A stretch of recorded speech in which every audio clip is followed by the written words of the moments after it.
ശ്രീമദ് ഭാഗവതം മാനവ സമൂഹത്തിന് നൽകുന്ന മഹത്തായ സന്ദേശങ്ങൾ എന്തൊക്കെയാണ്? അതൊക്കെ തന്നെ നമുക്ക് അറിയണമെങ്കിൽ ഭഗവാൻ ശ്രീകൃഷ്ണന്റെ ജീവിതത്തിലൂടെ ഒന്ന് സഞ്ചരിക്കണം. ഭാഗവതം എന്ന വാക്ക് തന്നെ 4 കാര്യങ്ങളെ വിശേഷാൽ നമുക്ക് ബോധ്യപ്പെടുത്തി തരുന്നതാണ്.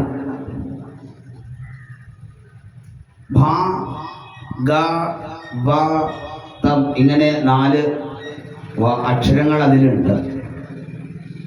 ഭഗാരോ ഭക്തി. ഭ എന്ന അക്ഷരം കൊണ്ട് ഭക്തിയെയാണ് സൂചിപ്പിക്കുന്നത്. ഗഗാരോ ഗർവവർജനം. അപ്പൊ ഭക്തിയും ഗർവം എന്താണ്? ഞാനെന്ന ഭാവത്തെ വർജിക്കണം. അപ്പോ ഭക്തിയും ഗർവവും ഇല്ലാതാകണം. വകാരോ വാക്യവിജ്ഞാനം.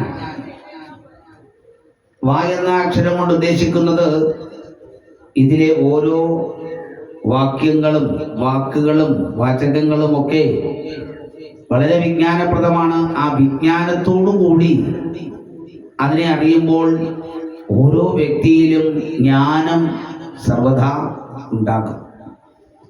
അപ്പോ ഭഗാരോ ഭക്തി പറയുന്നു, ഭഗാരോ അല്ലെങ്കിൽ ഗഗാരോ ഗർഭവർജനം പറയുന്നു, ഭഗാരോ വാക്യവിജ്ഞാനം പറയുന്നു. ഇനി തകാരോ തത്വബോധത. ഇതിനകത്ത് കഥകളാണെന്ന് നമുക്ക് തോന്നുമെങ്കിലും വളരെ ആധികാരികമായി കഥകളിൽ കൂടി നമുക്ക് പകർന്നു തരുന്നത് വിശേഷാൽ തത്വങ്ങളാണ്. ആ തത്വങ്ങളെ ഉൾക്കൊള്ളുവാൻ നമുക്ക് കഴിയണം. ഇവിടെ ധാരാളം തത്വങ്ങൾ നമുക്ക് പല പ്രകാരത്തിൽ ലഭിക്കുമെങ്കിലും ഭാഗവതത്തിലെ തത്വങ്ങൾക്ക് അതിന് ദേശകാല പരിഗണനയില്ല. എല്ലാ കാലത്തും എല്ലാ ദേശത്തും അതിന് പ്രാധാന്യമുണ്ട് എന്നുള്ളതാണ് പ്രധാനപ്പെട്ട വസ്തുത. അത് നമുക്കറിയാൻ നമ്മൾ ആ ഭാഗവത കീർത്തനത്തിലേക്ക് ഒന്ന് പോയാൽ മതി. ശ്രീമദ് ഭാഗവതം ഈ പറയുന്ന ഭക്തിയിൽ കൂടി ഞാനെന്ന ഭാവമില്ലാതെ വാക്യങ്ങളെ വിജ്ഞാനപൂർവ്വം മനസ്സിലാക്കി അതിൻ്റെ തത്വം മനസ്സിലാക്കിക്കൊണ്ട് രചിക്കപ്പെട്ടതാണ് അതിൻ്റെ കീർത്തനങ്ങൾ. 4 പാദം കീർത്തനമുണ്ട്. ആ 4 പാദം കീർത്തനങ്ങളും രചിച്ചത് താമരയൂർ പെട്ടനടികമില്ലത്ത് ചെറിയ രാമൻ ഇളയതെന്ന് പറയുന്ന ഒരു മഹാ വ്യക്തിത്വമാണ് എന്ന് നമുക്ക് അറിയാൻ സാധിക്കുന്നുണ്ട്. അപ്പൊ അദ്ദേഹം എത്ര കണ്ട് ഭാഗവത ഭക്തനായിരുന്നു, ഭഗവത് ഭക്തനായിരുന്നു. ഭാഗവതത്തെ അദ്ദേഹം എത്ര കണ്ട് മനസ്സിലാക്കിയിരുന്നു എന്ന് നമുക്ക് ഉൾക്കൊള്ളാൻ സാധിക്കും.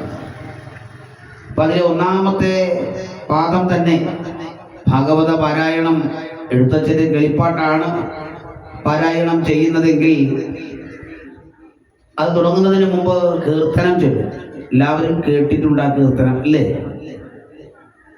നാരായണ ജയ നാരായണ ജയ എന്ന് പറഞ്ഞു തുടങ്ങുന്ന ആ കീർത്തനം. ആ 4 വരി അങ്ങോട്ട് കഴിയുമ്പോൾ അല്ലെങ്കിൽ അതിനകത്ത് പറയുന്ന കാര്യം തന്നെ എന്താണ്? അല്ലയോ നാരായണ, അങ്ങ് ജയിക്കുക, ഭഗവാനെ ജയിക്കുക. അങ്ങയുടെ ആ അനുഗ്രഹം, തവ പാദ സരോജം, അങ്ങയുടെ ആ അനുഗ്രഹം, അങ്ങയുടെ പാദങ്ങൾ എപ്പോഴും അകമേ വിലസണം. എപ്പോഴും എൻ്റെ ഉള്ളിൽ അങ്ങയുടെ ആ ചിന്ത, അങ്ങയുടെ പാദങ്ങളിൽ ചിന്തയുണ്ടാവണം, അങ്ങൻ്റെ ഉള്ളിൽ സദാ വസിക്കണം എന്ന ഒരു പ്രാർത്ഥനയാണ് അവിടെ ഉള്ളത്. പിന്നീട് വരികളിലേക്ക് കടക്കുമ്പോൾ ആദ്യത്തെ ശ്ലോകം തന്നെ കരളിൽ വിവേകം കൂടാതെ കണ്ട് അരനിമിഷം കളയരുത് ആരും. അരനിമിഷം സമയത്തിന്റെ സൂചനയാണ്. അല്പസമയം പോലും കരളിൽ വിവേകം കൂടാതെ കണ്ട് അരനിമിഷം ബധ കളയരുതാരും എന്ന് മാത്രവുമല്ല, ഇത് കാരണവും പറയുന്നു. നല്ലൊരു ഉപദേശം നൽകുകയാണ്. ഒരാള് പോലും ജീവിതത്തിൽ അരനിമിഷം പോലും അല്പസമയം പോലും കളയരുത്. കാരണം സമയത്തിന്റെ മൂല്യം നമ്മളൊക്കെ അനുമാനിക്കുന്നതിനും ചിന്തിക്കുന്നതിനുമൊക്കെ അപ്പുറത്താണ്. ഒരുപക്ഷെ ഈ ലോകത്ത് ഏറ്റവും വിലപിടിപ്പുള്ളത് എന്താണ്, മൂല്യമുള്ളത് എന്തിനാണ് എന്ന് ചോദിച്ചാൽ നമുക്ക് പറയാൻ സാധിക്കും സമയത്തിലാണ്. കാരണം നഷ്ടപ്പെട്ടു പോയാൽ പിന്നെ ഒരിക്കലും അത് തിരിച്ചു കിട്ടില്ല. പണം നഷ്ടപ്പെട്ടാൽ വീണ്ടും ഉണ്ടാക്കാം, ആരോഗ്യം ക്ഷയിച്ചാൽ വീണ്ടും ആരോഗ്യം നമുക്ക് നേടിയെടുക്കാനുള്ള വകുപ്പ് ചെയ്യാം. പക്ഷെ പ്രിയമുള്ളവരെ, സമയം നഷ്ടമായാൽ ആ സമയം പിന്നെ ഒരിക്കലും നമുക്ക് തിരിച്ചു കിട്ടില്ല. ഇന്ന് ഈ പറയുന്ന സമയം, ഇന്നത്തെ ദിവസം ഈ 5:30 മണി അല്ലെ 5:45 സമയം, 6 മണി സമയം ഒരിക്കലും കിട്ടില്ല. നാളെ കിട്ടില്ല, നാളത്തെ 6 മണി സമയമായിരിക്കും, ഇല്ലേ? അപ്പോ ആ സമയത്ത് പോലും നമ്മുടെ മനസ്സിൽ എന്തുണ്ടാവണം? എല്ലാ സമയത്തും ഈശ്വര ചിന്ത ഉണ്ടാവണമെന്ന് പറയുകയാണ്. അതുകൊണ്ടാണ് പറയുന്നത് വിവേകം. അവിടെ വിവേകം ഈശ്വരൻ തന്നെയാണ്. വിവേകമില്ലായ്മയാണ് വിവേചനം കാണിക്കാൻ ഇടയാകുന്നത്. വിവേകമില്ലായ്മയാണ് അവിവേകം പ്രവർത്തിക്കാൻ ഇടയാകുന്നത്. വിവേകമില്ലായ്മയാണ് സമൂഹത്തിൽ അധർമ്മം പ്രവർത്തിക്കുവാൻ കാരണമാകുന്നത്. വിവേകമില്ലായ്മയാണ് ഇവിടെ ക്രൂരതകളും ക്രൂരകർമ്മങ്ങളും ഒക്കെ പ്രവർത്തിക്കുവാൻ പലർക്കും കാരണമാകുന്നത്. അതുകൊണ്ട് പ്രാർത്ഥിക്കുകയാണ്, കരളിൽ വിവേകം കൂടാതെ കണ്ട് അരനിമിഷം പോലും ആരും കളയരുത്. എന്നാൽ അടുത്ത വരി കേൾക്കുമ്പോൾ ഈ പറഞ്ഞതിനുമൊക്കെ അപ്പുറത്താണ് ഈ വരിയുടെ ആശയമെന്ന് മനസ്സിലാകും. കാര്യം എന്താണ്? മരണം വരുവിനി എന്ന് നിനച്ചിഹ മരുവുക സതതം നാരായണ ജയ. എപ്പോഴാണ് ഈ ലോകം വിട്ട് നമ്മൾ പോകേണ്ടി വരിക? ഈ ശരീരം എപ്പോഴാണ് ഉപേക്ഷിക്കേണ്ടി വരിക? എപ്പോഴാണ് നമ്മൾ മരിക്കുക? ഇത് നമുക്കറിയാമോ? നമ്മൾ ആരെങ്കിലും മനസ്സിലാക്കുന്നുണ്ടോ? ഒരാള് എപ്പോൾ മരിക്കണമെന്ന് നിശ്ചയിക്കുന്നത് ആ വ്യക്തിയാണോ? ഒരാൾ എപ്പോൾ ജനിക്കണം, ആരിൽ ജനിക്കണം എന്നൊക്കെ നിശ്ചയിക്കുന്നത് നമ്മളാണോ? അല്ലെങ്കിൽ നമ്മൾ ആരെങ്കിലും മുൻകൂട്ടി അപേക്ഷ കൊടുത്തിട്ടാണോ ഇന്ന കുടുംബത്തിൽ ഇന്ന അച്ഛനമ്മമാരുടെ മക്കളായിട്ട് ജനിച്ചത്? നമ്മളല്ല അത് നിശ്ചയിച്ചതെന്നുള്ളത് വ്യക്തമല്ലേ? അപ്പോ നമ്മുടെ ജീവിതത്തിലെ പലതിൻ്റെയും തീരുമാനം നമ്മുടേതാണോ എന്ന് ചോദിച്ചാൽ അല്ല. ഇപ്പൊ മരണം, ജനനം, ഇതിനെ ഒന്നും തീരുമാനം നമ്മുടെ കയ്യിൽ അല്ല. ഏത് നിമിഷവും മരണം വരാം. അതുകൊണ്ട് തന്നെ അത് എപ്പോഴാണ് വരിക എന്നറിയില്ല.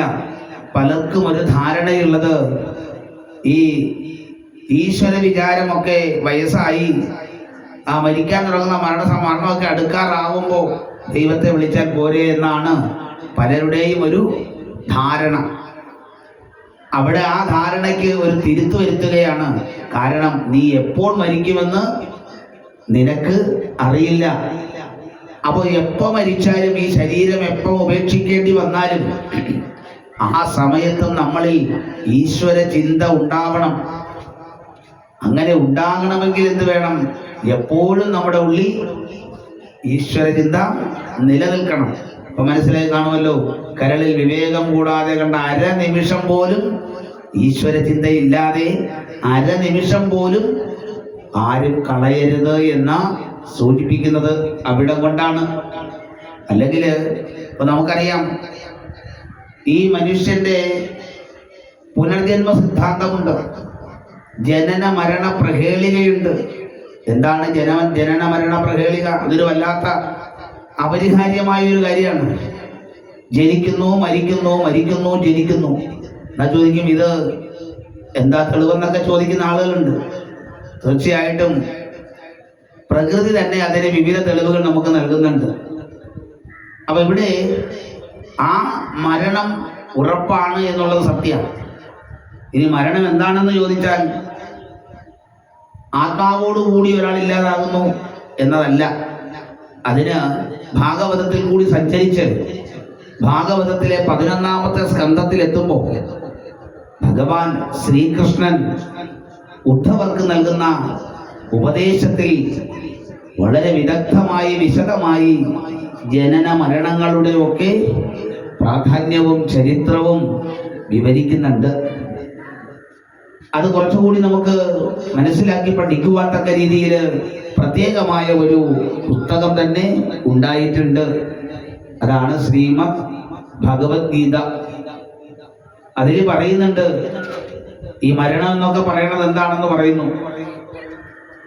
2-ാമത്തെ അധ്യായത്തിൽ പറയുന്നൊരു ശ്ലോകം ഇതാണ്: വസാംസി ജീർണാനി യഥാ വിഹായ നവാനി ഗൃഹ്ണാതി നരോപരാണി തഥാ ശരീരായ വിഹായ ജീർണാൻ അന്യാനി സംയാതി നവാനി ദേഹി. ഇതാണ് പറയുക. ഇവിടെ ഇതിന്റെ മലയാളം ഒന്ന് ചൊല്ലുമ്പോൾ നിങ്ങൾക്ക് പെട്ടെന്ന് മനസ്സിലാകും.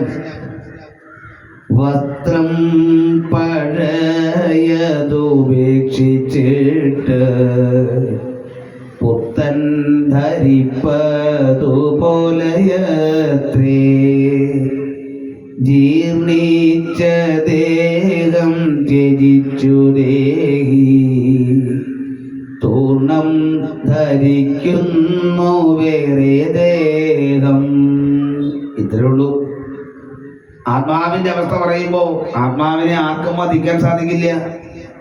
നൈനം ചിന്തന്തി ശസ്ത്രാണി നൈനം ദഹതി പാവക നൈനം ക്ലേദയത്യാവോ നശോഷയതി മാരുത.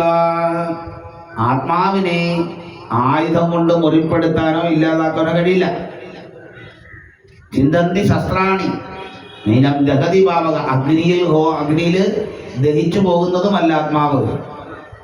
അതിനപ്പുറം ജലത്തിൽ ഒഴുകിക്കളയാൻ കഴിയുന്നതുമല്ല.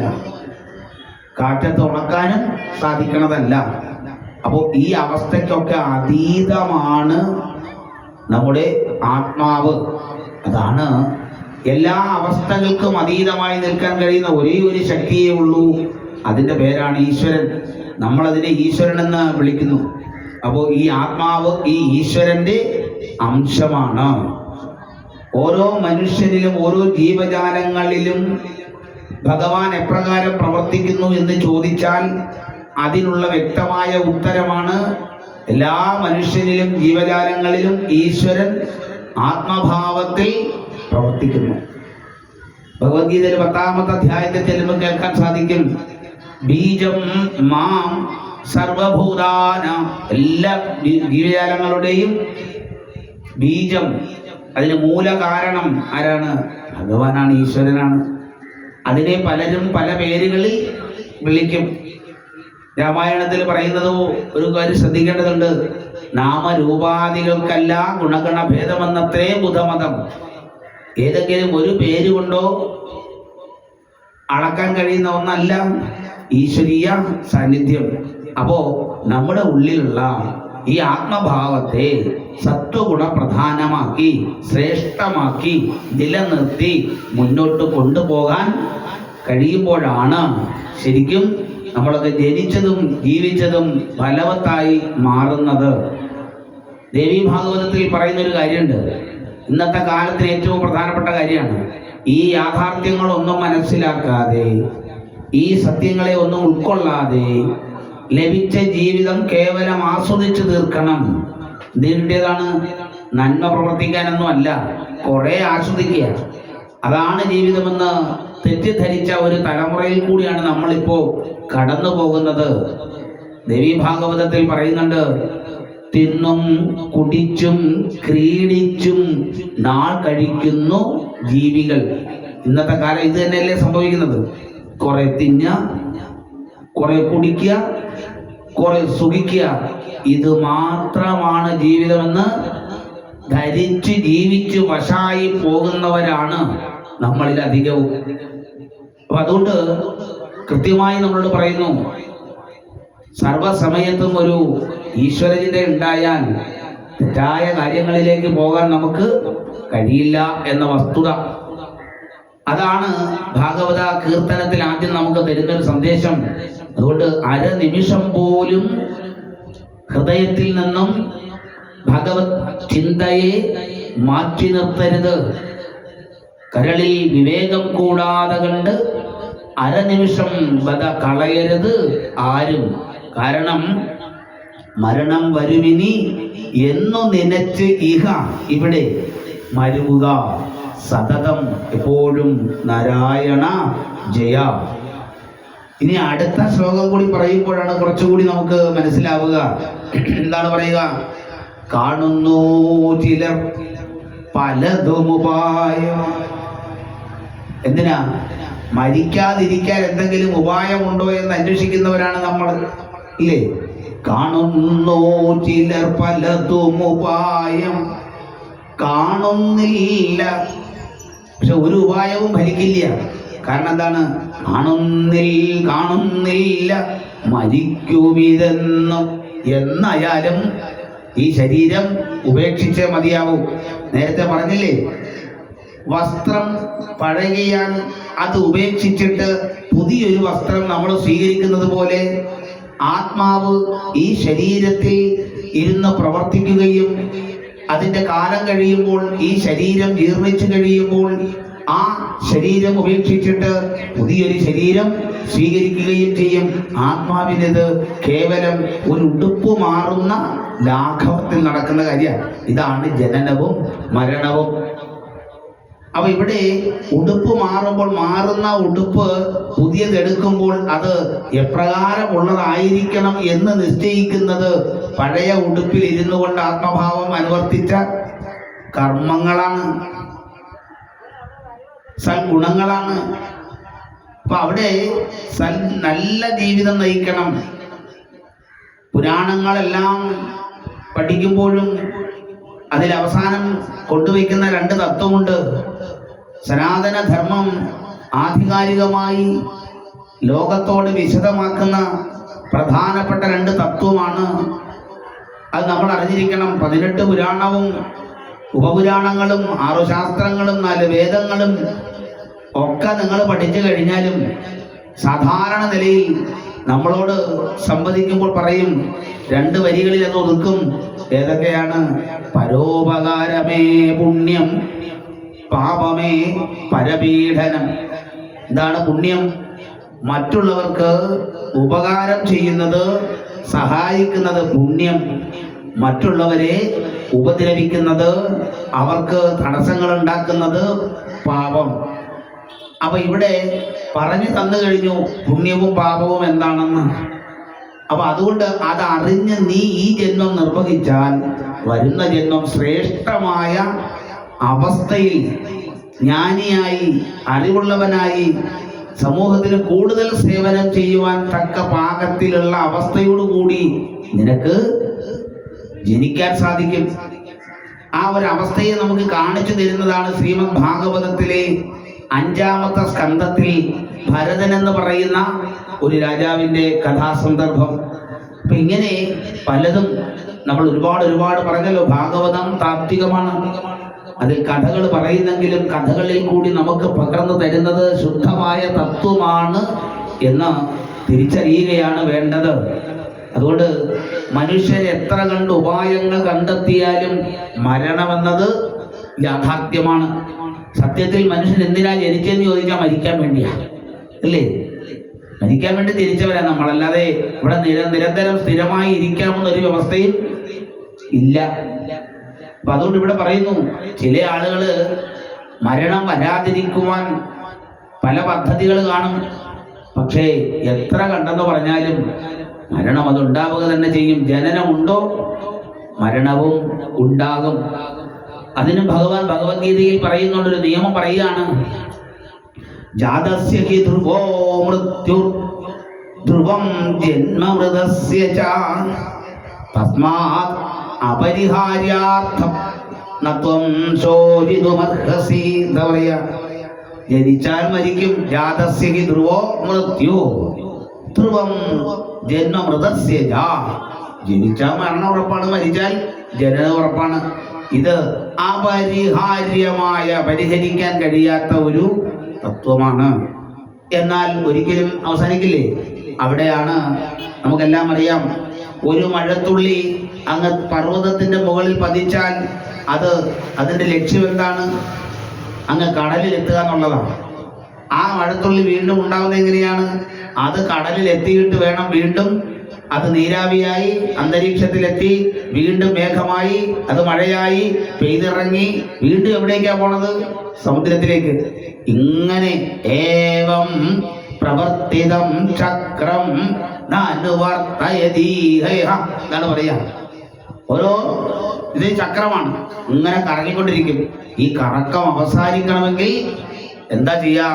പ്രപഞ്ചത്തിൽ ഇങ്ങനെ സംഭവിച്ചുകൊണ്ടിരുന്നെങ്കിലേ പറ്റുള്ളൂ. അപ്പൊ ആ നിലക്ക് മരണമെന്ന് പറയുന്നതും ജനനമെന്ന് പറയുന്നതും ഭയക്കേണ്ട ഒന്നല്ല, പേടിക്കേണ്ടതുമല്ല, അത് യാഥാർത്ഥ്യം സംഭവിക്കേണ്ടതാണ് എന്ന വസ്തുതയെ നമുക്കിവിടെ ഓർമ്മിപ്പിച്ചു തരികയാണ്. എങ്കിലും മനുഷ്യൻ അവന് കൽപ്പിച്ചിരിക്കുന്ന ആയുസ്സിനപ്പുറം ജീവിക്കണമെന്ന് ആഗ്രഹിച്ചുകൊണ്ട് പോവുകയാണ്. ഭഗവാൻ ശ്രീകൃഷ്ണൻ പോലും 125 വയസ്സെന്നൊരു പ്രായമാണ് ഇവിടെ പറയുക. എന്നാൽ ഇന്ന് അതിനും അപ്പുറം ജീവിക്കുന്നവരുണ്ടോ എന്ന് ചോദിച്ചാൽ പ്രായം കൊണ്ടൊക്കെ പലരെയും 120 ജീവിച്ചാൽ നമ്മൾ കേൾക്കണുണ്ട്. അത്യപൂർവമായി അത്തരം കാര്യങ്ങൾ സംഭവിക്കാതൊന്നും ഇരിക്കില്ല. കാരണം ഈ ലോകം അത്ഭുതങ്ങളുടെ കലവറയാണ്. മനുഷ്യൻ സാധിക്കില്ല എന്ന് പറയുന്ന പലതും സാധിച്ചെടുക്കും. അതെല്ലാവരെ കൊണ്ട് സാധിക്കില്ല. നേരത്തെ പറഞ്ഞതുപോലെ പല പല ജന്മങ്ങൾ നേടിയ അറിവുകൾ ആവിഷ്കരിച്ചു കൊണ്ടുവന്ന് ഒരു ജന്മത്തിലെത്തുമ്പോൾ ആ ശരീരം കൊണ്ട് ചെയ്യാൻ പറ്റുന്ന അത്ഭുതങ്ങൾ പലതാണ്. അതുകൊണ്ട് ലോകത്ത് അത്ഭുതമില്ലെന്നൊന്നും പറയാൻ നമുക്ക് സാധിക്കില്ല. നമ്മൾക്ക് കഴിയില്ല എന്ന് കരുതി മറ്റാർക്കും അത് കഴിയില്ല എന്ന് പറയാൻ നമുക്ക് കഴിയില്ല. അതുകൊണ്ട് ഈ ലോകം അത്ഭുതങ്ങളുടേതാണ്. ഈ പ്രപഞ്ചം തന്നെ അത്ഭുതമാണ്. നമ്മൾ കഴിഞ്ഞ ദിവസം പറഞ്ഞതുപോലെ ആളി കത്തുന്ന തീ അണയ്ക്കാൻ ഉപയോഗിക്കുന്നത് ജലമാണെങ്കിൽ ആ ജലം ഉണ്ടാകുന്ന അതേ തീയിൽ നിന്നാണ്, ഇല്ലേ? ആളി കത്തുന്ന അഗ്നിയെ അണയ്ക്കാൻ നമ്മൾ ഉപയോഗിക്കുന്നത് ജലമാണ്. പക്ഷെ ആ ജലത്തിന്റെ അടിസ്ഥാനം അഗ്നിയാണ്. ഇതെന്തൊരു അത്ഭുതമാണ്, അല്ലേ? ഇത് കേൾക്കുമ്പോൾ ചില ആളുകൾ ചോദിക്കും അതെങ്ങനെയാണ് എന്ന്. പലയിടത്തും ഇത് പറയുമ്പോൾ കുട്ടികൾ ചോദിക്കും, സാറേ എന്തിനാണ് ഇങ്ങനെ വിഡ്ഢിത്തരം പറയണത്? ഇതിന് വല്ല ശാസ്ത്രമുണ്ടോ, സയൻസ് ഉണ്ടെന്നോ ചോദിച്ചോളയും. കൃത്യമാണ്. അതിന് കുട്ടികൾ സ്കൂളിൽ പഠിക്കുന്ന ശാസ്ത്രം തന്നെ പറഞ്ഞാൽ മതി. കാര്യം എന്താ? അവര് അവിടെ ജലത്തിന്റെ ഒരു സയൻസ് ഭാഷയുണ്ട്, സയൻസിലൊരു പേരുണ്ട്. എന്താണ്? H2O എന്നാണ്. 2 ഭാഗം ഹൈഡ്രജനും 1 ഭാഗം ഓക്സിജനും ചേരുന്നതാണ് ജലം എന്നാണ് പള്ളിക്കൂടത്തിൽ കുട്ടികൾ പഠിക്കുക. ഇത് നമുക്കറിയാം. ഈ നിലവിളക്ക് ഇവിടെ കത്തി നിൽക്കണമെങ്കിൽ ഇവിടെ ഓക്സിജൻ ഉണ്ടെങ്കിൽ കത്തി നിൽക്കൂ, ഇല്ലെങ്കിൽ ഇത് അണഞ്ഞു പോകും. അല്ലെങ്കിൽ നിങ്ങളൊരു ചെറിയ ഗ്ലാസ് എടുത്ത് അതിന്റെ മുകളിലേക്ക് ഒന്ന് കമഴ്ത്തി നോക്കൂ, എന്താ സംഭവിക്കുക? അത് അണഞ്ഞു പോകും. കാര്യം എന്താണ്? അവിടെ ഓക്സിജന്റെ നിരന്തരമായ പ്രവാഹം ഇല്ല. അങ്ങനെ വന്നപ്പോൾ അഗ്നി അണഞ്ഞു. അപ്പോൾ ഓക്സിജൻ ഉണ്ടെങ്കിലേ അഗ്നി നിലനിൽക്കുകയുള്ളൂ. അപ്പൊ H2O എന്ന് പറയുന്നതിലെ O ഓക്സിജൻ ആണെങ്കിൽ H2 എന്താണ്? 2 ഭാഗം ഹൈഡ്രജൻ ആണ്. അപ്പൊ ഹൈഡ്രജൻ കത്തുന്ന മൂലകമാണോ എന്ന് ചോദിച്ചാൽ സയൻസ് ഉത്തരം തരും. വരാൻ പോകുന്ന കാലഘട്ടത്തിൽ ഹൈഡ്രജൻ ഇന്ധനമാക്കിക്കൊണ്ട് വാഹനങ്ങൾ നിരത്തിലിറങ്ങി ഓടാൻ പോകുന്ന ചരിത്രപരമായ സംഭവം നമ്മൾ കാണാൻ പോവാം. ഹൈഡ്രജൻ കൊണ്ട് ബോംബുണ്ടാക്കി പൊട്ടിച്ച ചരിത്രം നമ്മൾ കണ്ടതാണ്. അപ്പൊ ഹൈഡ്രജൻ എന്ന് പറയുന്നത് എന്താണ്? കത്തുന്ന മൂലകമാണ്. അപ്പൊ കത്തുന്ന മൂലകമായ ഹൈഡ്രജൻ 2 ഭാഗവും കത്താൻ സഹായിക്കുന്ന മൂലകമായ ഓക്സിജൻ 1 ഭാഗവും ചേർന്നപ്പോൾ എന്തുണ്ടായി? ജലമുണ്ടായി. പക്ഷെ ആ ജലം തന്നെയാണ് ഈ തീയെ അണയ്ക്കാൻ ഉപയോഗിക്കുന്നത്. ഇതിനപ്പുറം എന്ത് തത്വമാ വേണ്ടത് പ്രപഞ്ചം? ഇവിടെയാണ് പ്രിയമുള്ളവരെ ഏറ്റവും വലിയ ഗുരു ആരാണെന്ന് ചോദിച്ചാൽ ഈ പ്രകൃതിയാണ്. ഈ പ്രകൃതിയിൽ നിന്ന് പഠിക്കാനുള്ളതേ നമുക്കുള്ളൂ. പക്ഷെ പ്രകൃതിയെ നമ്മൾ വികൃതിയോടെ കാണരുത്. പ്രകൃതിയെ അനുസരണയോടെ കണ്ടാൽ പ്രകൃതി നമുക്കെല്ലാം പഠിപ്പിച്ചു തരും. ലോകത്തിന് മുമ്പിൽ ഏറ്റവും വലിയ പ്രാസംഗികനായിട്ട് പ്രസംഗം കൊണ്ട് വിശ്വവിജയം നേടിയ ഒരു മഹാനായി ചിത്രീകരിക്കുന്ന സ്വാമി വിവേകാനന്ദന്റെ ഗുരുവായിരിക്കുന്ന ശ്രീരാമകൃഷ്ണ പരമഹംസരുടെ ഗുരു ആരാണെന്ന് ചോദിച്ചാൽ അദ്ദേഹം പറയും അത് മറ്റാരുമല്ല, അത് ഈ പ്രപഞ്ചമാണ്, ഈ പ്രകൃതിയാണ് എൻ്റെ ഗുരു എന്ന് അദ്ദേഹം പറയും. അപ്പോ ഈ പ്രകൃതിയെ ഗുരുവാക്കുവാൻ സാധിച്ചാൽ അതായിരുന്നു പണ്ടത്തെ ഗുരുകുല വിദ്യാഭ്യാസ സമ്പ്രദായത്തിന്റെ അടിസ്ഥാന തത്വം തന്നെ. മരത്തിന്റെ ചോട്ടിലും ആ കാടിലും ഒക്കെ പോയി കുട്ടികളെ കൊണ്ട് നടന്ന പ്രകൃതിയെ പഠിപ്പിക്കുന്നു. അവർക്ക് പ്രകൃതിയെ സ്നേഹിക്കാൻ കഴിയുമായിരുന്നു, അവർ പ്രകൃതിയോട് താതാത്മ്യം പ്രാപിക്കുമായിരുന്നു, അവർക്ക് പ്രകൃതിയിലെ മറ്റ് ജീവജാലങ്ങളോട് സ്നേഹവും ബഹുമാനവും ഉണ്ടായിരുന്നു. ഇന്ന് ഒരു പോത്തിനെ കണ്ട എത്ര കിലോ ഉണ്ടെന്ന് ആൾക്കാർ ആദ്യം ചോദിക്കണത്. സ്നേഹമെന്ന വികാരം ഒന്നിനോടുമില്ല. അപ്പൊ ഇതൊക്കെ നമ്മുടെ സംസ്കാരം മാറിയതിന്റെ ഒരു കുഴപ്പമാണ്. അപ്പൊ ഇവിടെയൊക്കെ നമ്മൾ ചിന്തിക്കണം, എല്ലാം ശാസ്ത്രീയമായി പറയുമ്പോഴും ആ ശാസ്ത്രത്തിന്റെ പിന്നിൽ ഒരാധ്യാത്മികത ഉണ്ട് എന്ന വസ്തുതയെ നമ്മൾ വിസ്മരിക്കാൻ പാടില്ല. എങ്കിലും മനുഷ്യൻ ഇന്നും മരണം ഉണ്ടാകാതിരിക്കാൻ വല്ല വഴിയുണ്ടോ എന്നാണ് നോക്കുക. പണ്ടൊരിക്കല് ഒരാൾ തപസ് ചെയ്തു, ഭഗവാനെ പ്രത്യക്ഷപ്പെട്ടു, എന്താ വേണ്ടെന്ന് ചോദിച്ചു. ഭഗവാനെ എനിക്ക് മരണം ഉണ്ടാവരുതെന്ന് പറഞ്ഞു. നടക്കില്ല എന്ന് പറഞ്ഞു. കാര്യം എന്താ? ജനിച്ചാൽ മരണം ഉറപ്പാണ്. ആണോ? എന്നാ ഒരു കാര്യം ചെയ്യണം, ഭഗവാൻ ഒരു ചെറിയ ഉപകാരം ചെയ്യണം. എന്താണേ? അത് ഞാൻ മരിക്കുന്നതിന് മുമ്പ് എന്നെ ഒന്ന് അറിയിക്കണമെന്ന് പറഞ്ഞു. അത് കൊള്ളാം, മരിക്കുന്നതിന് മുമ്പ് ഒന്ന് അറിയിക്കണമെന്ന്. ഭഗവാൻ പറഞ്ഞു, ഒന്നല്ല 3 പ്രാവശ്യം അറിയിച്ചേക്കാന്ന് പറഞ്ഞു. ഓ, സന്തോഷമായി. പക്ഷെ കാലം കുറച്ച് മുന്നോട്ട് പോയി. ഒരു സുപ്രഭാതത്തില് ഇദ്ദേഹം ചത്തുപോയി. ഇദ്ദേഹം അവിടെ ചെന്ന് ഭഗവാനോട് ചോദിച്ചു, എന്റെ ഭഗവാൻ ഈ പണി കൊള്ളാൻ കേട്ടാ, ഒരു വാക്ക് പറഞ്ഞ വാക്ക് പാലിക്കണ്ടേ? എന്തേ ഭഗവാൻ പറഞ്ഞില്ലേ 3 പ്രാവശ്യം എനിക്ക് അറിയിപ്പ് തരാമെന്ന്? 1 പ്രാവശ്യമെങ്കിലും തന്നോ? ഓഹോ, നിനക്ക് അറിയിപ്പ് കിട്ടിയില്ലേ? പക്ഷെ ഞാൻ അങ്ങനെ അല്ലല്ലോ പറഞ്ഞത്, നിനക്ക് 3 പ്രാവശ്യവും വ്യക്തമായ അറിയിപ്പ് തന്നെന്നാണല്ലോ പറഞ്ഞത്. അതെങ്ങനെയാ ഭഗവാനെ? അപ്പോഴും ഭഗവാൻ പറഞ്ഞു, എടാ നിന്റെ മുടി നരച്ചായിരുന്നോ? നരച്ച്. അന്നേരം നീ എന്തോ ഇത്? ഞാൻ പെയിന്റ് അടിച്ച് ആ ഇഷ്ടം പോലെ കറുപ്പ് വാരി തേച്ച് അത് പിന്നെ കറപ്പിച്ച് വെച്ച് മെടുക്കാൻ. അത് കഴിഞ്ഞ് നിന്റെ പല്ല് കൊഴിഞ്ഞു പോയായിരുന്നോ? കൊഴിഞ്ഞു പോയി. അന്നേരം നീ എന്തോ ഇത്? ഞാൻ സ്വർണ്ണപ്പല്ല് വെച്ച്. ആ, കൊള്ളാം. അടുത്തെന്താണ്? നിന്റെ ശരീരമൊക്കെ ചുളിഞ്ഞായിരുന്നോ? ചുളിഞ്ഞായിരുന്നു. അന്നേരം നീ എന്തോ ഇത്? നല്ല ഇഷ്ടം പോലെ ഫാഷൻ സാധനം കിട്ടും, അതൊക്കെ മേടിച്ച് വെച്ച് നമ്മൾ വീണ്ടും ഗംഭീരമായി. കാണുന്നു ചിലർ പലതും ഉപായം മരിക്കാതിരിക്കാനേ. ഇങ്ങനെ പലതരത്തിലുണ്ടാവും. അപ്പൊ ഭഗവാൻ പറഞ്ഞു, എടാ ഇത് 3 നിനക്കൊരു മുന്നറിയിപ്പായിരുന്നു. ആ നരയും ആ വല്ലുകൊഴിച്ചിലും അതൊക്കെ ശരീരം ക്ഷയിക്കുന്നതിന്റെ അടയാളങ്ങളാണ്. അതുകൊണ്ട് ആ സമയമാകുമ്പോൾ നീ മനസ്സിലാക്കിക്കൊള്ളണം, ഭഗവാനിലേക്ക് അടുക്കാൻ എനിക്ക് വീണ്ടും കുറച്ച് ദിവസം കൂടെ തരികയാണ്. അതുകൊണ്ടാണ് അരനിമിഷം വധ കളയരുത് എന്ന് നമ്മളോട് പറയുന്നത്. അപ്പൊ ഇത്തരത്തിൽ വളരെ ആധികാരികമായി ജീവിത തത്വമാണ് ശ്രീമദ് ഭാഗവതം നമ്മളോട് പറയുന്നതെന്ന് മനസ്സിലാക്കാൻ നമുക്ക് കഴിയണം. അതുകൊണ്ട് ഭാഗവത കീർത്തനത്തിൽ പറയുന്നത് പോലെ, കാണുന്നു ചിലർ പലതും ഉപായം, കാണുന്നില്ല മരിക്കുമിതെന്നും. ഇനി അഥവാ ആരെങ്കിലും പുതിയ തന്ത്രമൊക്കെ കണ്ടുപിടിച്ചിട്ട് വന്നാലും കാണെങ്കിലും 1 നൂറ്റാണ്ടിനകത്തില്ല എന്നേ കാണൂ നാരായണ ജയ. അപ്പൊ ഇവിടെ നിശ്ചയിച്ച ആയുസിനപ്പുറത്തേക്ക് നമുക്ക് പോകാൻ പറ്റില്ല. അത് പ്രകൃതിയാണ്. അപ്പൊ ആ ഒരു പ്രകൃതിയെ അനുസരിച്ച് ജീവിക്കുമ്പോൾ മാത്രമേ നമുക്ക് എന്തുണ്ടാവുള്ളൂ? ജീവിതത്തിൽ സുഖവും സ്വസ്ഥതയും ഉണ്ടാവും. പ്രകൃതിയെ വെറുപ്പിക്കുകയോ പ്രകൃതിയെ വിദ്വേഷിപ്പിക്കുകയോ പ്രകൃതി വിരുദ്ധത കാണിക്കുകയോ ചെയ്താൽ നമുക്കിവിടെ ജീവിക്കാൻ തന്നെ അർഹതയില്ല. അതുകൊണ്ടാണ് സനാതന ധർമ്മം പറയുന്നത്, നിന്റെ ഈശ്വരൻ ഈ പ്രകൃതിയാണ്, ഈ പ്രപഞ്ചമാണ്. ആ പ്രപഞ്ചം എന്ന വാക്ക് തന്നെ ഉണ്ടായത് എങ്ങനെയാണ്? അതൊക്കെ ചിന്തിക്കുമ്പോഴാണ് ഭാഗവതം എന്ന് പറയുന്ന മഹാഗ്രന്ഥത്തിലെ മഹാശാസ്ത്രത്തെ നമ്മൾ അത്ഭുതമായി കാണുക. പ്രപഞ്ചം എന്നാൽ അതിനകത്ത് 5 വരുന്നുണ്ട്. പഞ്ച എന്ന് പറഞ്ഞാൽ എന്താണ്? 5 എന്നാ. പഞ്ച എന്ന് പറഞ്ഞാൽ 5. അപ്പൊ ഈ 5 ചേരുന്നതാണ് പ്രപഞ്ചം. അത് ഏതൊക്കെയാണ് ഈ 5? ഈ 5 ഇല്ലെങ്കിൽ ഇവിടെ ഒന്നുമില്ല. ഈ ഇരിക്കുന്ന ഞാനും നിങ്ങളും നമ്മുടെ ശരീരവും എല്ലാ ജീവജാലങ്ങളുടെയും ശരീരവും, ഒരു സസ്യമാവട്ടെ, ഉറുമ്പാവട്ടെ, അമീബയാവട്ടെ, ഏകകോശ ജീവിയാവട്ടെ, ഇവിടെ എല്ലാം ഈ 5 ചേരും. അങ്ങനെ 5 ചേരുന്നതാണ് പ്രപഞ്ചം. അതെന്തൊക്കെയാണെന്ന് ചോദിച്ചാൽ അതാണ് പഞ്ചഭൂതങ്ങൾ എന്ന് പറയുന്നത്. എന്താണ്? ആകാശം, വായു, അഗ്നി, ജലം, ഭൂമി. ഈ 5 ചേരുന്നതാണ് പ്രപഞ്ചം. അതാണ് പഞ്ചഭൂതങ്ങളുടെ പഞ്ചീകരണമാണ് പ്രപഞ്ചമെന്നത്. ഇതിന്ന് ആധുനിക ശാസ്ത്രം വിഘടിപ്പിച്ചൊക്കെ പറഞ്ഞു വെച്ച് കഴിയുമ്പോൾ 5000 വർഷം മുമ്പ് എഴുതിയ ഭാഗവത്തില് വളരെ സുവ്യക്തമായിട്ട് എഴുതിയിരിക്കുന്നു. നോക്കൂ, ഒന്നിനെയും ചെറുതായി കാണരുത്, ഒന്നിനെയും ചെറുതായി കാണരുത്. ഒന്നിനെ ആക്ഷേപിക്കാൻ നമുക്ക് അവകാശമില്ല. കാര്യം എന്താണ്? ശാസ്ത്രം വളരും തോറും തെളിയുന്നത് പൗരാണിക ഗ്രന്ഥങ്ങളിലെ വസ്തുതകളുടെ ഉജ്ജ്വലതയാണ്. അതുകൊണ്ട് ശാസ്ത്രം വികസിക്കണം. എന്തിനാ? ശാസ്ത്രം വികസിച്ചെങ്കിൽ മാത്രമേ പൗരാണിക ശാസ്ത്രത്തിന്റെ മേന്മ നമുക്ക് മനസ്സിലാക്കാൻ സാധിക്കുകയുള്ളൂ.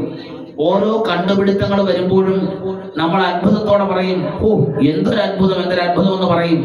പക്ഷെ പ്രിയമുള്ളവരെ, ഈ കണ്ടുപിടുത്തങ്ങളൊന്നും പൗരാണികമായ കഥകളും ചരിത്രങ്ങളും അറിയാവുന്നവർക്കൊരു അത്ഭുതമേ അല്ല.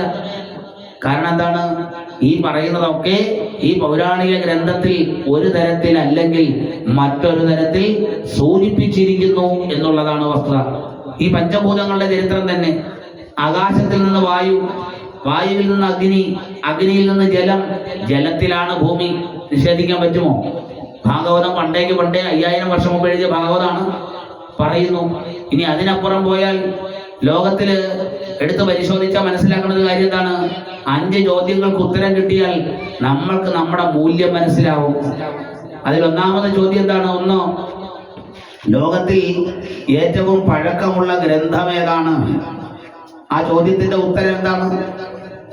ആരെവിടെ എങ്ങനെയൊക്കെ അന്വേഷിച്ചാലും, നിങ്ങൾ നെറ്റിനകത്ത് നോക്കിയാലും ഗൂഗിൾ ഗുരുവിനോട് ചോദിച്ചാലും ഒക്കെ ഒന്നേ പറയുള്ളൂ, ഏറ്റവും കൂടുതൽ പഴക്കമുള്ളതായി നാളിതുവരെ കണ്ടെത്തിയിട്ടുള്ള ഗ്രന്ഥങ്ങളിൽ വെച്ചുള്ളത് വേദമാണ്, ഋഗ്വേദമാണ്.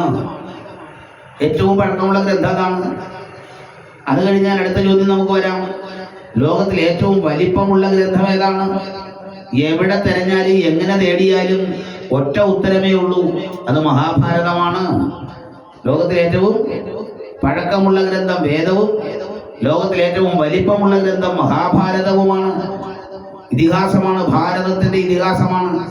ഒരുപക്ഷെ ലോകത്തിൽ എവിടെയെങ്കിലും ഒരു നാടിന്റെ പേരും ആ നാടിന്റെ ചരിത്രം രേഖപ്പെടുത്തിയ ഗ്രന്ഥത്തിന്റെ പേരും ഒന്നായിട്ടുണ്ടെങ്കിൽ അത് ഭാരതത്തിൽ മാത്രമാണ്. അതാണ് മഹാഭാരതം. നമ്മുടെ നാടിന്റെ പേര് ഭാരതമാണ്. ആ ഭാരത ചരിത്രം തന്നെയാണ് മഹാഭാരതം എന്ന ഗ്രന്ഥത്തില് പറയുന്നത്. അപ്പൊ അത്തരത്തിൽ നോക്കുക. മൂന്നാമത്തെ ചോദ്യം, ലോകത്തിലെ ആദി കാവ്യം ഏതാണ്? ആദി കാവ്യം എല്ലാവർക്കും അറിയാം, രാമായണമാണ്, ഇല്ലേ? ലോകത്തിലെ ആദ്യ കാവ്യം രാമായണമാണ്. ഇനി ആദ്യ കവി ആരാണെന്നേരം? ആദ്യ കവി രാമായണമാണെങ്കിൽ ആദ്യ കവി രാമായണം എഴുതിയ വാൽമീകിയാകണമല്ലോ. അപ്പൊ അതാണ് വാൽമീകിയാണ്. അപ്പൊ അത്തരത്തിൽ നാലെണ്ണമായി ഇനി നോക്കൂ. ലോകത്തില് നാളിതുവരെയായി ഉണ്ടായിട്ട് പ്രപഞ്ചം ഉണ്ടായ കാലത്തുണ്ടാവുകയും ഇന്നും നശിക്കാതെ തുടരുകയും ചെയ്യുന്ന ഒരേ ഒരു ധർമ്മം, ഒരേ ഒരു സംസ്കാരം, അതേതാണ്? അത് സനാതനധർമ്മ സംസ്കാരമാണ്. പ്രിയമുള്ളവരെ, ഈ 5 ചോദ്യങ്ങൾ കൊണ്ട് തന്നെ വളരെ വ്യക്തമായി ഈ സനാതനധർമ്മത്തിന്റെ, സനാതനധർമ്മ സംസ്കാരത്തിന്റെ മൂല്യം നമുക്ക് തെളിയിക്കാൻ സാധിക്കും. ഇതൊക്കെ നമ്മൾ ചിന്തിക്കുമ്പോഴാണ് ഭാഗവതാദി പോലുള്ള ഗ്രന്ഥങ്ങൾ അതെത്ര കണ്ട് ക്രിയാത്മകമായി കൈകാര്യം ചെയ്യേണ്ടുന്നത് എന്ന് നമുക്ക് മനസ്സിലാവുകയുള്ളൂ. അതുകൊണ്ട് ഇവിടെ ഭാഗവത കീർത്തനത്തിൽ സൂചിപ്പിച്ചതുപോലെ കരളിൽ വിവേകം കൂടാതെ കണ്ട് അരനിമിഷം വധ കളയരുതാരും. വരൂ, നമുക്ക് അല്പനേരം ഭാഗവതം കേൾക്കാം. വരൂ, നമുക്ക് അല്പനേരം ഭജിക്കാം. കാരണം ആരെ ഭജിക്കണം? നമ്മുടെയൊക്കെ ഉള്ളിൽ ആത്മഭാവമായിരിക്കുന്ന ആത്മാവിനെയാണ്. ആത്മാവാണ് ഈശ്വരൻ. അതാണ് അഹം ബ്രഹ്മാസ്മി എന്ന് പറയുന്നത്. ചട്ടമ്പി സ്വാമികൾ പറഞ്ഞൊരു വാക്കുണ്ട്, ആത്മാ അനശ്വര, ഒരിക്കലും നശിക്കാത്തതാണ് ആത്മാവ്. അപ്പൊ ഇങ്ങനെയുള്ളതായ നിരവധി ചരിത്രങ്ങൾ, ശാസ്ത്രങ്ങളൊക്കെ കൂടിക്കലർന്നതാണ് ശ്രീമദ് ഭാഗവതം. പക്ഷെ നമ്മുടെ ഏറ്റവും വലിയ പ്രശ്നം, ഇതൊക്കെ ഒന്ന് കേൾക്കാനെ കൊണ്ട് നാണം കൈവിട്ട് ചെന്നിരിക്കാൻ നമുക്കൊരു മടിയാണ്. അതാണ് ഏറ്റവും വലിയ പ്രശ്നം. ഒട്ടും അമാന്തിക്കേണ്ട കാര്യമില്ല. കൃത്യമായി നമ്മൾ ഇതൊക്കെ അറിയാൻ നമ്മൾ ആരെക്കാളും വലുതല്ല, ആരെക്കാളും ചെറുതുമല്ല. സമത്വം യോഗമുച്ഛതേ എന്ന് നമ്മളെ ആദ്യം പഠിപ്പിച്ചത് ഭഗവത്ഗീതയാണ്. സമത്വം, എല്ലാത്തിലും എന്തുണ്ടാവണം? സമത്വം കാണണമെന്ന് പഠിപ്പിച്ചത്. സമത്വം യോഗമുച്യതേ, ഇത് ഭഗവത്ഗീതയിലെ വാക്യ. അപ്പൊ ഇങ്ങനെ ഒരുപാട് ഘടകങ്ങൾ നമുക്കറിയാനുണ്ട്. അതുകൊണ്ട് ഒരു കാര്യം ഉറപ്പിക്കുക, കരളിൽ വിവേകം കൂടാതെ കണ്ട് അരനിമിഷം പോലും കളയരുത്. മരണം വരുവിനി എന്ന് നനച്ച് ഇഹ ഇവിടെ മരുവുക എപ്പോഴും എന്ന് നമ്മളെ ഓർമ്മിപ്പിക്കുകയാണ്. ഒപ്പം പറയുന്നു, കാണുന്നു ചിലർ പലതും ഉപായം, കാണുന്നില്ല മരിക്കും ഇതെന്നും. ഇനി അഥവാ ഉപായം കണ്ടുപിടിച്ചാൽ കാണെങ്കിലും ഒരു നൂറ്റാണ്ടിന് അകത്തില്ല എന്നേ കാണൂ നാരായണജീർ. ഞാനിവിടെ ഇപ്പോ കേവലം ഭാഗവത കീർത്തനത്തിൽ 2 ശ്ലോകം മാത്രമേ ഉദ്ധരിച്ചുള്ളൂ. ഇത്രയും മൊത്തത്തിൽ ഒന്ന് പറഞ്ഞു വരണമെങ്കിൽ 2 വർഷം എടുത്താലും തീരില്ല. അത്രത്തോളം വിപുലമാണ് നമ്മുടെ ആധ്യാത്മിക സ്രോതസ്, ആധ്യാത്മിക ജ്ഞാനം എന്ന് നമ്മളൊന്ന് ഉൾക്കൊള്ളുക. അതാണ് നമ്മൾ മനസ്സിലാക്കേണ്ടതായ കാര്യവും. അതുകൊണ്ട് ഈ കിട്ടിയ സന്ദർഭം ഭാഗവതം, പുരാണങ്ങള്, അങ്ങനെയുള്ള എല്ലാ ഗ്രന്ഥങ്ങളും മനുഷ്യ ജീവിതത്തിൽ ലഭിച്ച സമയത്തിനകത്ത് ഒന്ന് വായിക്കാനും പഠിക്കാനും ചിന്തിക്കാനും, അതീതി ബോധ ആചരണ പ്രചാരണം, ഇതാണ് അറിയുക, അറിഞ്ഞത് ഉൾക്കൊള്ളുക, ഉൾക്കൊണ്ടത് ആചരിക്കുക, ആചരിച്ചത് പ്രചരിപ്പിക്കുക എന്ന ആ മഹാതത്വത്തിലേക്ക് എത്താൻ നമുക്ക് സാധിക്കട്ടെ എന്ന് മാത്രം പ്രാർത്ഥിക്കാം.